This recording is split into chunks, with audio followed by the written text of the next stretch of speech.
There are places in this world that exist outside of time, places that were never meant to be found. I learned this the hard way when I was 12, spending a summer in my family's home in Russia.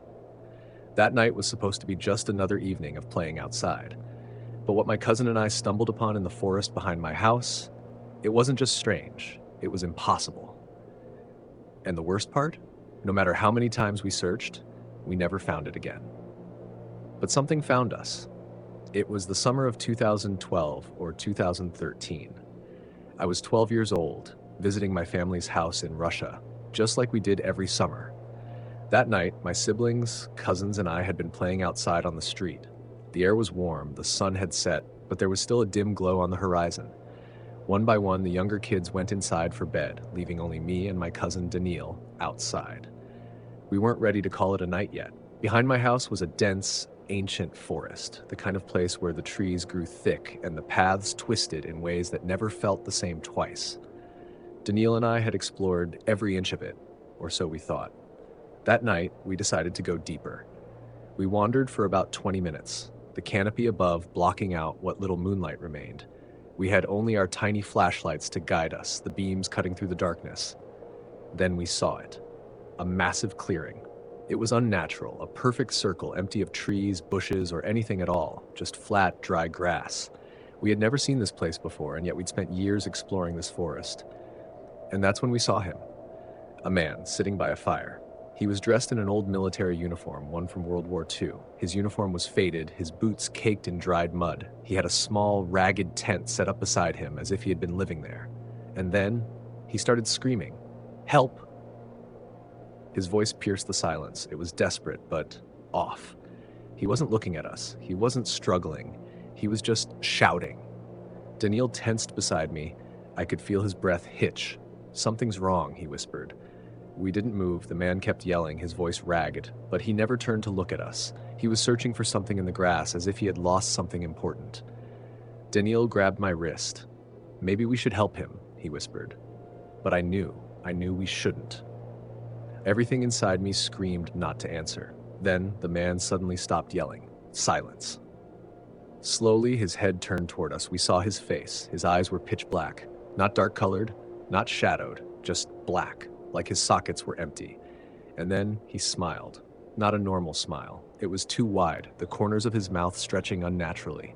That was the moment we ran. We sprinted through the trees, our breath ragged, our flashlights shaking in our hands. Behind us, we could hear footsteps, but they weren't normal. They were erratic, uneven, and wrong.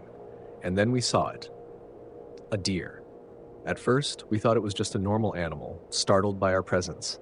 But as we ran, we realized it wasn't running away. It was chasing us. Its movements were unnatural, its legs moving in an almost human-like motion. Its eyes gleamed white in the dark. And then it stood up. Not fully, its legs bent at grotesque angles, but it was standing on two legs. It made a sound, something between a growl and a human sob. That was the moment I truly felt terror. We ran faster than we ever had before. We burst through the tree line, collapsing onto the pavement outside my house.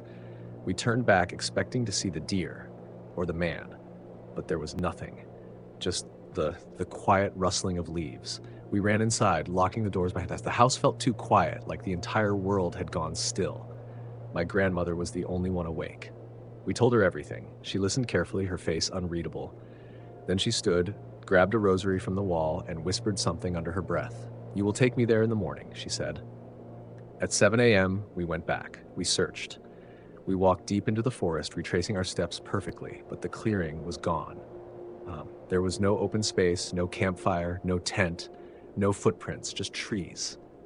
And at the entrance to the forest, we noticed something we had never paid attention to before. A sign, rusted and old, with faded words written in Russian. "No wildlife lives in this forest. Camping is forbidden." Something cold curled in my stomach. The night before, we had been chased. But by what? The war was long over. There was no reason for a soldier to be living in that forest, and yet, we saw him. And somewhere, he saw us too. 12 years have passed.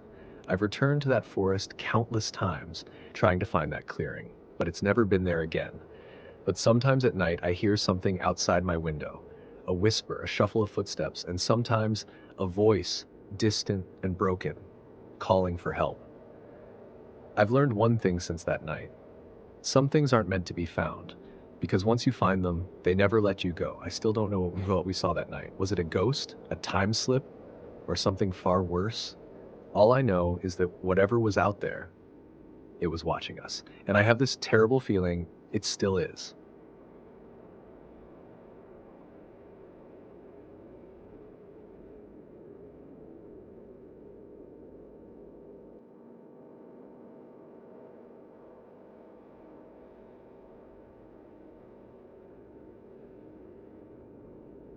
It started on a normal afternoon, one of those days where nothing feels out of place, where life seems predictable. The sun was out, people bustled along the sidewalks, and Ethan Carter, a regular guy with a steady job, a girlfriend he adored, and a life that never strayed far from routine, had no reason to believe that by the end of that day, his world would be unrecognizable. Ethan and his girlfriend Mia were walking down the main street of their small historic town. They had just grabbed coffee, chatting about the concert they had attended last weekend. It was a good day. That's when Ethan noticed the truck. A large, dark pickup crawling along the street beside them. 3 people inside, a man at the wheel, a woman beside him, and between them, a teenage girl. All 3 of them were staring. Not just glancing, staring. Ethan frowned but shrugged it off. Small town, people stare. Then, a minute later, the truck passed again, slower this time, still staring. Mia noticed too. "Do we know them?" she whispered. Ethan shook his head. Something about the way they looked at him didn't feel right. And then, just ahead, they saw the same truck pulled over, talking to a police officer in his squad car. The girl was pointing at Ethan. Mia grabbed his arm. "Ethan, what the hell?" And that was the last moment his life felt normal. The cop looked their way, his expression turned cold. And then, the police were coming. Within minutes, Ethan was surrounded. More cops arrived, 3 squad cars pulling up fast. He hadn't even done anything. "What's going on?" Ethan asked, keeping his voice calm. "Is something wrong?" The officer didn't answer. Instead, he looked at the teenage girl, the one from the truck. Her face was pale, but there was something off about her expression. It was like she wasn't scared of him. She was performing. "Sir," the officer finally said, "we need you to come with us." Mia stepped in, her voice sharp. "Excuse me? What's this about?" The officer ignored her. He turned to Ethan. "You're being accused of breaking into a home on Hudson Street and accosting a minor." Ethan blinked. Hudson Street? He had never even been to Hudson Street. "Wait, what?" His throat was dry. This has to be a mistake." The girl looked straight at him. She looked him dead in the eyes and nodded. "It's him," she whispered. A simple sentence, a few words. And just like that, Ethan's life was over. They didn't arrest him, not yet, but they handed him a citation. The cops let him go for now, but not before writing down his information and giving him a court date. He was officially accused. Mia held his hand as they walked home. He couldn't speak. He couldn't breathe. "I don't understand," he muttered. "I don't even know her." Mia squeezed his hand. "We'll fix this. We have an alibi. You were with me at the concert. We have tickets. There's no way." But Ethan wasn't sure, because something about the way that girl looked at him, it wasn't fear. It wasn't distress. It was certainty. Like she had already decided this was real, like she was building a story in her head and choosing him as the villain. And the cops? They believed her. At first, Ethan thought this would go away quickly. He had an alibi. He was innocent. But things got worse. Days later, his boss called him in. "Ethan, I need to talk to you," his boss said, closing the office door. We got a call." Ethan felt his stomach drop. The police had contacted his work. "We're not firing you," his boss assured him, "but until this gets sorted, we're putting you on leave. Unpaid." He tried to fight it. He explained. He begged them to see the truth, but the look in his boss's eyes said it all. Doubt. The story was already out there. His name was attached to it. And then Mia's parents called. "She's staying with us for a while," her father said coldly. "What? Why?" Ethan's chest tightened. Her father sighed. "Look, son, we want to believe you, but this is serious. Maybe it's best if Mia takes some space." Ethan dropped the phone. One accusation, one sentence from a stranger, and his whole life was unraveling. Then came the deal. The district attorney called his lawyer. "We're offering a plea," his lawyer said over the phone. "They want you to plead guilty to trespassing and harassment." Ethan almost laughed. "That's a joke, right?" "It's a deal. If you take it, you get 6 months in county jail plus probation. Ethan's stomach flipped. 6 months? For something I didn't do? If you fight it, they'll push for aggravated assault on a minor. That carries up to 15 years. 15 years for a crime that never happened. His lawyer sighed. Ethan, they don't care about innocence. They care about convictions. Ethan couldn't breathe. Don't take it, Mia told him later. We have proof. But Ethan wasn't so sure anymore because the offers weren't getting better. They were getting worse. The night before his trial, Ethan met with his lawyer. That's when he heard it. She changed her story, his lawyer said. What? The girl. Her story's changed 3 times. She said you came through the front door, then the back. Then she said you climbed through a window. Her testimony is falling apart. Ethan swallowed. Then why the hell did this get this far? His lawyer leaned forward, and that's when he told him the truth. The girl's parents caught her sneaking her boyfriend in. They found used condoms, and instead of admitting the truth, she panicked. She pointed at the first man she saw. Ethan, a stranger on the street. The DA knew, his lawyer whispered. They knew from the start, but they wanted the case. They needed a win. Ethan felt his body turn to ice. His entire life had been ripped apart for nothing. The next day, the DA dropped the charges. No apology, no explanation, just a piece of paper that said, case dismissed, and just like that, it was over. Except it wasn't.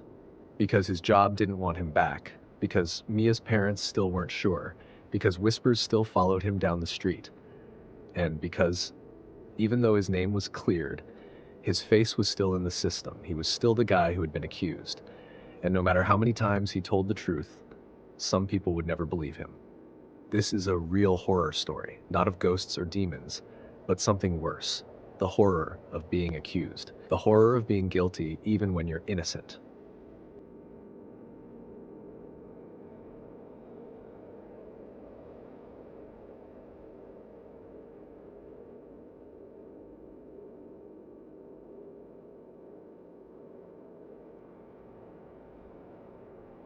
Some nights, no matter how much time has passed, never really leave you.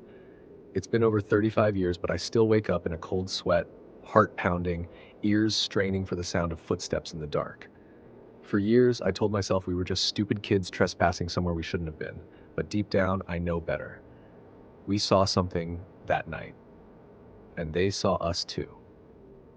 It was late spring, and like most nights in our small town, the usual crowd of bored troublemakers had gathered in the Dairy Queen parking lot. We weren't really friends, just a mix of kids looking for something to do, something usually illegal, but never serious enough to land us in jail. Usually. I remember the way the air felt that night, unnaturally still, like the world was holding its breath. Someone, I don't even remember who, threw out the idea, let's go to the academy. At first, I almost laughed. We had all heard the stories. The abandoned academy, once a private school, had been left to rot decades ago. The rumor was that during the summers it became a meeting place for cultists. Animal sacrifices, weird chanting, robed figures moving through candlelit halls. Typical urban legend stuff. Except none of us had actually been there. At first, there was hesitation. Some of us thought the place was abandoned, others swore it was still in use. In hindsight, that should have been a red flag. We didn't even know if we were breaking into an active building. But then more people joined in, and by the time 4 truckloads of kids were on board, it felt too late to back out. I should have left. I should have listened to that gnawing feeling in my gut. But I didn't. And none of us would ever forget what happened next. There were too many of us. That was the first mistake. Our small group, just me, my buddy Jess, a guy I barely knew named Alex, and Roy, who was a couple years older, piled into a car. Not ideal for trespassing, but it didn't matter. We were committed. The academy sat at the end of a long, winding dirt road, surrounded by miles of dense forest. I expected a locked gate, but when we arrived, it stood wide open. That was the second mistake, assuming it meant no one was there. I parked about halfway down the entrance road, not wanting the engine noise to give us away. The trucks drove straight in, tires crunching on the dirt. Already, it felt like too much noise, too many people making a mess of something we didn't understand. The main building loomed in the darkness, tall, skeletal, and wrong. There was a smaller house nearby, probably an old classroom. The door wasn't locked. Nothing was locked. Inside, it was like stepping into a frozen moment in time. Dust covered the desks, lesson plans still hung on the walls, and books sat half open as if someone had just been reading them yesterday. For a place that was supposedly abandoned, it didn't feel empty. It felt watched. We moved on, following a winding path toward another building. I was already done with this place. The unease in my stomach had settled into a cold, heavy weight. I told Roy and Alex, "Let's go." Jess had split off with the others, but I was done. Then one of the trucks came flying down the path toward us, headlights bouncing. The driver slammed the brakes, gravel spraying. "Go! Get the hell out! They saw us!" The words hit like a gunshot. A second truck sped by, not even slowing down. In the backs of the pickups, kids were holding on for dear life, nearly getting thrown out as the tires skidded on the dirt. And then, from the north end of the property, we heard the voices. At first, they were just murmurs, too far away to understand. But they were coming closer. Then we heard the ATV engines roaring to life. They were coming for us. We ran. We ran blindly into the trees, crashing through the underbrush, trying to put as much distance as possible between us and whatever was coming. Then we heard the dogs. I stopped breathing. Dogs meant they weren't calling the cops. They were hunting us themselves. We dropped to the ground, covering ourselves in thick piles of leaves. I could hear Alex whimpering, his body trembling so hard I thought it would give us away. Then, footsteps. Two figures walked right past us, less than 15 feet away. They weren't speaking, just listening, waiting. We didn't move. And then, they kept walking. I exhaled, barely. We had to wait. We had to wait until they gave up, but they never did. Hours passed. Every time the silence settled, we would hear another crunch of footsteps, another glow of a flashlight through the trees, and another low growl from the dogs. I felt like I was losing my mind. Then, in the distance, I heard my car start. The engine revved. Someone was stealing it. But instead of coming toward us, I heard the sound of it speeding down the highway, getting further and further away. I had never felt so completely, hopelessly trapped. The sun was going to rise soon, and if we were still out there when it did, we were dead. Then a miracle. It started raining. The sound of raindrops masked the noise of our footsteps on the leaves. It was the only chance we had. Slowly, we started moving. We made it halfway down the path when... headlights. We hit the dirt, heart pounding. A small car pulled in, then backed up fast. I knew those taillights. Lee. I barely had time to react before he threw open the hatchback and yelled, "Hurry, get in." We ran for our lives. I could hear the dogs barking again, the sound of voices shouting behind us. We dove into the hatch, legs hanging out, as Lee floored it. As we sped down the road, I saw them. The figures in the robes, standing just beyond the tree line, watching us go. They hadn't chased us. They didn't need to. They knew we would never come back, and we never did. But I know. They're still there. Waiting.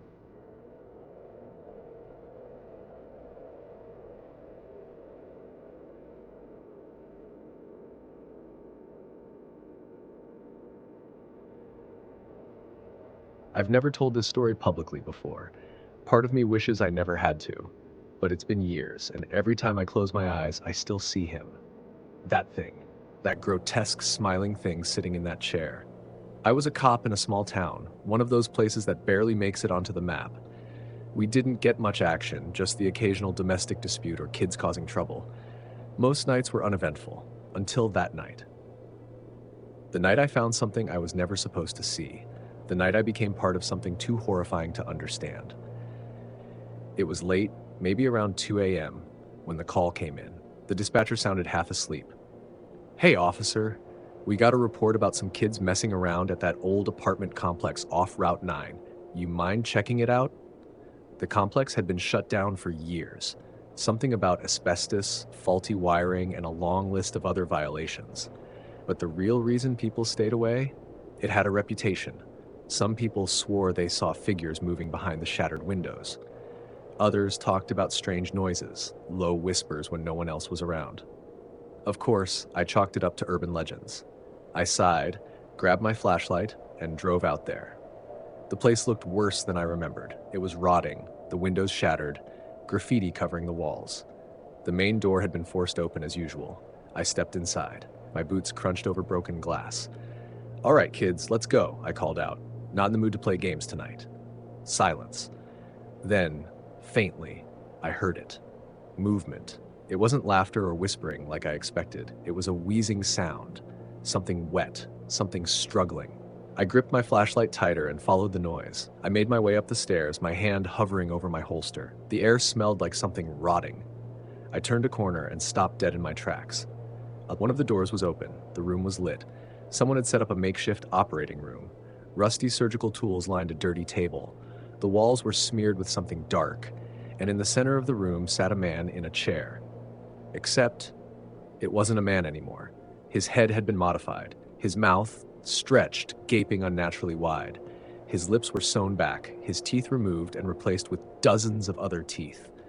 His cheeks were ripped, his skin barely holding together. And worst of all, he was still alive. His eyes locked onto mine. They were wide, filled with terror and pain. His breath was ragged, bubbling. Then he started to cry. I stumbled backward, my hand flying to my gun. Instinct. But he didn't move. He couldn't. He was tied to the chair. "Help," he wheezed. His voice was hoarse, almost unnatural. I swallowed hard, my pulse hammering in my ears. "Who did this to you?" I asked. His gaze shifted to the corner of the room. I turned my flashlight, and that's when I saw it. There was another door, slightly ajar, and behind it, movement. Something was watching me. I barely had time to react before the door creaked open. A figure stepped out. Tall, dressed in a tattered medical coat. The smell hit me first, like decay, like blood. The figure held something long and sharp. A scalpel. My stomach turned. "You shouldn't be here," the figure whispered. My instincts screamed at me to run, to shoot, to do something. But my body locked up. Then, in one swift motion, the figure lunged. I barely managed to sidestep. The blade whizzed past my face, slicing my cheek. I stumbled back, yanking out my gun, my vision blurred with panic, my hands shaking. "Drop it!" I shouted. The figure just tilted its head. Then, it smiled, a grotesque, impossibly wide grin. I didn't think. I just pulled the trigger. The shot echoed through the room. The figure stumbled back, just enough for me to bolt out of the apartment. But as I ran, I heard something. A wet, gurgling laugh. By the time backup arrived, the complex was empty. No figure, no bodies. Only the man in the chair. Dead. A bullet through his forehead. My bullet.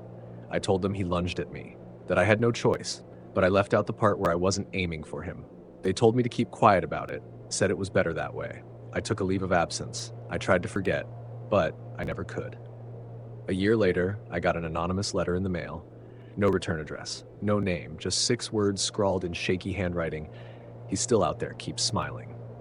I left town that night, but no matter how far I go, I still hear that laugh. I still see that smile, and I still wonder how many more are out there, waiting.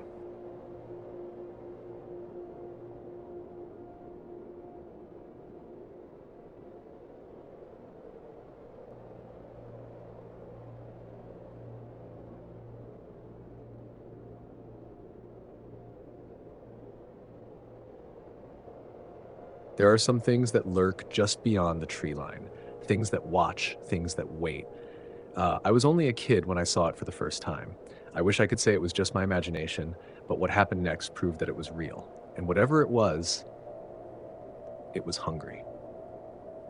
I was 6, maybe 7, when my mom moved us into a house that felt more like a forgotten relic than a home. It sat at the edge of a vast, empty field with no fences, no barriers, just open land that stretched into a thick wall of trees. The woods loomed in the distance, dark and silent, swallowing the last bit of light when the sun went down. My mom, her boyfriend, my older sister, and I lived there together. It wasn't much, a rundown place with creaky floors and stained walls. But it was cheap. And in the middle of nowhere, we didn't have to worry about much. At least, that's what my mom thought. My sister and I had some neighbors, 2 kids about our age. Their house sat just a few yards away, sharing that same eerie, unfenced backyard.